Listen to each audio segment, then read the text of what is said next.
கடந்த சில மாதங்களுக்கு முன்பு பாலிவுட் தொலைக்காட்சியில் பிரபல இந்தி பட இயக்குனர் கரண் ஜோஹர் தொகுத்து வழங்கும் காஃபி வித் கரண் என்ற நிகழ்ச்சியில் இந்திய கிரிக்கெட் வீரர்கள் ஹர்திக் பாண்டியா மற்றும் KL ராகுல் ஆகியோர் கலந்து கொண்டனர்.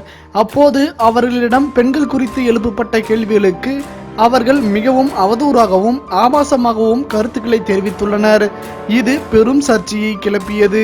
மேலும் இதற்கு பல தரப்பில் இருந்தும் கண்டனங்கள் எழுந்த நிலையில் PCCI நிர்வாக குழு இவர்களுக்கு இது குறித்து நோட்டீஸ் அனுப்பியது.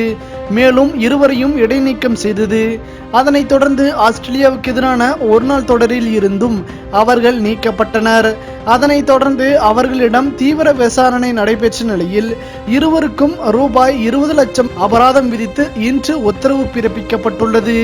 இதில் பணியில் இருந்தபோது வீர மரணம் அடைந்த 10 துணை ராணுவ படையினர் குடும்பத்திற்கு தலா 1 லட்சம் ரூபாயை வழங்க வேண்டும் எனவும், மேலும் மீதி 10 லட்சம் ரூபாயை மாற்றுத்திறனாளி கிரிக்கெட் அமைப்பை மேம்படுத்துவதற்காக எடுத்துக்கொள்ளப்படும் என்று கூறப்பட்டுள்ளது.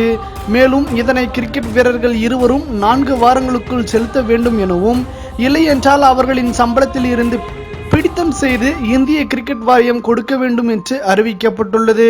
ராகுல் மற்றும் பாண்டியாவிற்கு கொடுக்கப்பட்ட தண்டனை சரியானதா இல்லையா? உங்களின் கருத்துக்களை மறவாமல் கமெண்ட் பாக்ஸில் பதிவிடுங்கள். மேலும் இது போன்ற சுவாரஸ்யமான செய்திகளை உடனுக்குடன் தெரிந்து கொள்ள தமிழ் சேரை சேனலை சப்ஸ்கிரைப் பண்ணுங்க. மறக்காம பெல் ஐக்கானை கிளிக் பண்ணுங்க.